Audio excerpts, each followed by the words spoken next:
አብርሃም ምን እንዳለ ታውቃላችሁ ጋይሶችዬ? ጅል ሲጃጃል እቃ ይፈጃል የሚባለው ግን ሀሰት የለውም ማለት ነው። ሄርሜላ ስላረገዘች በጣም ተናዳችኋል አላለም መሰላችሁ? ይህ ምን አይነቱ ዶማ ነው ማለት ነው? ምንም የማይነቃ ግግም ያለ ፋራ ኤጭ ምን ነው ሸዋ። አሰላሙ አለይኩም ወራህመቱላሂ ወበረካቱ። ሰላም ሰላም፣ ውድ የተከበራችሁ የቻናሌ ተከታታዮች የኔ ወዶች የኔ ወርቆች እንዴት ናችሁ? ከኔ ጋር ሁሉ ሰላም ነው። ሰላማችሁ ብዝት ትርፍ ይበልኝ ባላችሁበት የኔ ወዶች የኔ ወርቆች። እንግዲህ ዛሬም አያልቅብሽ ሱመያ አሁንም በዚች ሰዓት ላይ ከተፍ ድምቅ ብዬ ፏፈሽ ብዬ መጥቻላችኋለሁ ማለት ነው።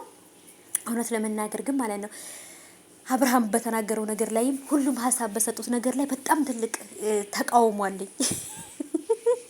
ሩታዬ ማለት ነው ከፊቱ ነበር እንዲህ እጇን አጣልፋ ያርገፈገፈቻቸው ማለት ነው። እናንተ እሷ ስትናገር እኮ ሁሉም ጸጥ ብሎ ነበር የሚያዳምጧት እጃቸውን አጠላልፈው ምናምን። በቃ ለምን ልክ ጠቅላይ ሚኒስተር ያገሪቷ አስተዳዳሪ የምታወራ እኮ ነው የሚመስለው። ኦ ማይ ጋድ ሩታዬ ማለት ነው ይሄን ያህል ክብር ስለተሰጠሽ ከሁሉም በላይ እንቁ እንደሆንሽ ክብር እንዳለሽ አውቄያለሁ። ምክንያቱም ስትናገር እኮ የሆነ ነገር ስታወራ ማለት ነው ሊያቋርጧት ሲሉ ቆይ ስትላቸው እኮ ረጭ ነው የሚሉት፣ ዝም ነው የሚሉት።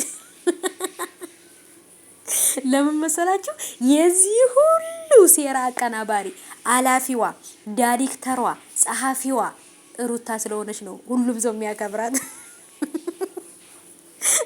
እውነት ለመናገር ግን ማለት ነው አንዳንድ ጊዜ ዝም እየሳያቸው በቃ ይሁን እየተዋጣለት በቃ። በነገራችን ላይ ያው እየተሰራ ያለው ነገር ክፍል የለውም እንጂ ያው እንትን ነው ታውቁታላችሁ እናንተም። ያው ስሙን መጥራት አያስፈልገኝም ምክንያቱም የታወቀበት ነው። እና ግን አብርሃም እንዳታውቃላችሁ ሄርሜላ በማርገዟ ተናዳችኋል። ለምን ትበሳጫላችሁ እናንተ? አዎ እንዴ ሚስቴ ናት ቀለበት አድርጌላታለሁኝ ማርገዟን ለምን ተገረማችኋል አለ።